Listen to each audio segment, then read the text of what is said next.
માહિતી અનુસાર મૂળ અમરેલીના પીપળવા ગામના વતની અને હાલ સુરતના કતારગામમાં રહેતા 32 વર્ષીય કમલેશ વગાસિયા કંપનીમાં કામ કરતા સાથી કર્મચારી અક્ષય ચૌહાણ સાથે પ્રયાગરાજના મહાકુંભમાં ડૂબકી લગાવવા પહોંચ્યા હતા, જ્યાં ભક્તોની ભીડ વધુ હોવાથી કમલેશે મિત્ર અક્ષયને ઘાટથી થોડા અંતરે નાગવાસુકી ઘાટ પાસે જઈને ડૂબકી લગાવવાનું કહ્યું હતું.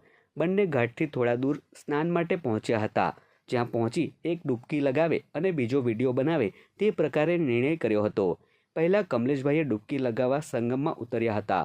સૌપ્રથમ કમલેશભાઈ ડૂબકી લગાવવા માટે સંગમમાં ઉતર્યા હતા. 1, 2, 3 એમ 6 ડૂબકી લગાવ્યા બાદ તેમનો પગ લપસી ગયો હતો અને તે બાદમાં ગુમ થઈ ગયા હતા, જેથી કિનારે ઉભેલો મિત્ર સ્તબ્ધ થઈ તાત્કાલિક નજીકમાં ઉભેલા પોલીસકર્મીને જાણ કરી હતી.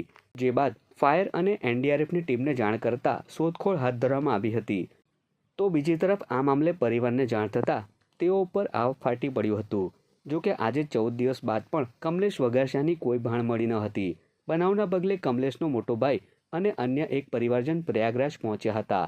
પ્રયાગરાજમાં મહાકુંભ પર સમગ્ર વિશ્વની નજર રહી છે, ત્યાં નાનામાં નાની ઘટના અંગે તંત્ર સંવેદનશીલ દેખાઈ રહ્યું છે.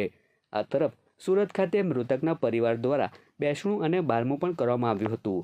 જોકે પરિવારને છેલ્લી વાર યુવકનો ચહેરો જોવા મળે તેવી આશા છે. પરિવારના મોભીઓએ યુપી સરકારનો સંપર્ક કર્યો ત્યારે તેમને હૈયા ધરપત મળી હતી કે ડૂબી જનાર યુવકના મૃતદેહને કિનારે આવતા વધુમાં વધુ 30 થી 35 કલાક જેવો સમય લાગી શકે છે. ત્યારબાદ વિના વિલંબે આ યુવકના મૃતદેહને પરિવાર સમક્ષ સોંપવામાં આવશે. ત્યાં એને કુંભ મેળામાં નાગવાસુકી ઘાટ ઉપર એને સ્નાન કરતા પગ સ્લીપ થઈ ગયેલો અને અમે નાગવાસુકી ત્યાં થાના ઉપર અમે કમ્પ્લેટ કરેલી છે. અમે ત્યાં 8 દિવસ સુધી એમની શોધખોળ કરી પણ અમને કોઈ એનો મૃતદેહ મળ્યો નથી હજી સુધી. પાછા સુરત આવીને અમે તેમનું બેસણું કર્યું અને એનું પાણી ઢોળ કર્યું અને અમારી બસ ગુજરાત સરકાર તરફથી એક માંગ છે કે અમને બોડી મળે અથવા અમને મરણ દાખલામાં કોઈ સહાય મળે.